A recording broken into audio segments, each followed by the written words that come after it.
Hello, it's PSYCHOCORE, the hidden patterns that shape us. What if the people we meet and the roles we play are not as unique as we believe? What if beneath the surface of our modern identities lie ancient patterns, universal forces that have existed for thousands of years, shaping not only myths and legends, but our everyday lives? Carl Jung called these patterns archetypes. They are deeply embedded in the collective unconscious, the part of the psyche we all share, regardless of culture, language, or time period. Archetypes are not fixed personalities, but energies, templates, ways of being. They influence how we see the world, how we behave, how we relate to others, and they're always present, whether we recognize them or not. Take a moment to think about your life. Have you ever found yourself drawn into situations that feel strangely familiar, as if you've seen this story play out before? Maybe you've always found yourself in the role of the helper, constantly putting others first. Or maybe you're the outsider, watching the world from a distance. These recurring roles may not be random. They may be expressions of archetypal energy playing out through your personal narrative. Let's begin with the hero. This is one of the most well-known archetypes. We see it in ancient myths, in Hollywood films, and in our personal lives. The hero is the part of us that seeks to overcome obstacles, to rise after a fall, to conquer fear. In modern life, the hero might be the startup founder taking bold risks, or the single parent working 2 jobs to support a child. The hero's journey is a struggle, but it's also deeply meaningful. It offers a sense of purpose. But what happens when we over-identify with this archetype? We may begin to see life only in terms of battles, victories, and failures. We may burn out trying to prove our worth. Recognizing the hero within us is important, but so is knowing when to rest the sword. Then there is the shadow. This archetype doesn't show up as a character in the story, but as a force that lives in the background. It represents the parts of ourselves we suppress, deny, or fear. In others, it may appear as jealousy, arrogance, cruelty. But in truth, the shadow lives in all of us. When we ignore it, it controls us from behind the curtain. But when we face it, we unlock powerful potential. In modern life, confronting our shadow may mean acknowledging that we're not as kind,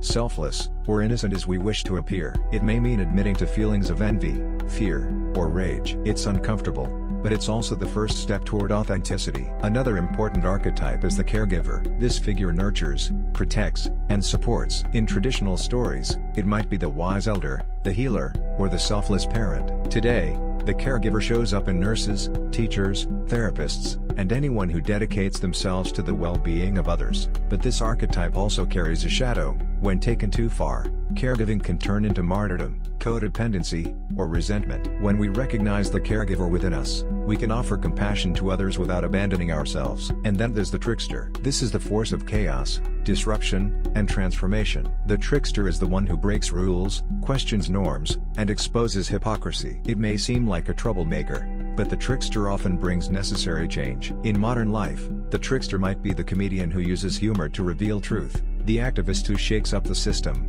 or even the child who refuses to follow the script. This archetype teaches us not to take ourselves too seriously. It reminds us that wisdom sometimes comes through laughter, discomfort, or surprise. There's also the lover, the archetype of passion, connection, and longing. This isn't only about romantic love. It's about beauty, intimacy, and emotion. The lover is the part of us that seeks union, with another person, with art, with nature, or with the divine. In a world that often values logic and productivity, the lover archetype brings warmth and humanity, but it too has a shadow. When unchecked, it can lead to obsession, addiction, or the loss of boundaries. To embrace the lover is to honor the heart without letting it consume us. We could go on. The sage, who seeks truth, the explorer, who longs for freedom, the ruler, who desires order and control. All of these archetypes live within us. Sometimes one dominates, sometimes several fight for attention, but they're all part of what makes us human. The power of understanding archetypes is that it helps us make sense of our experiences. It allows us to recognize patterns in our lives,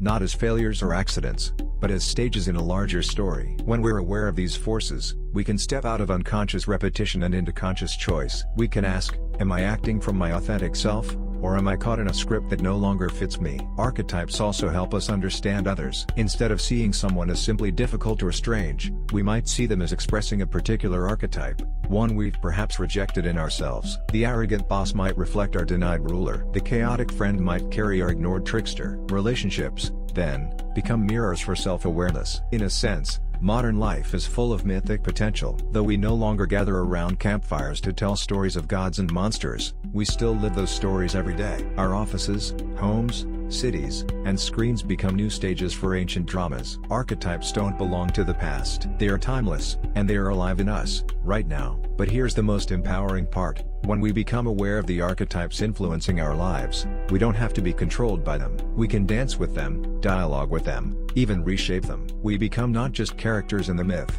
but also co-authors of it. So the next time you face a challenge, ask yourself, what story am I living right now? Is it the hero's test, the shadow's temptation, the sage's quiet realization? And who might you become if you leaned into a new archetype, not to escape, but to grow?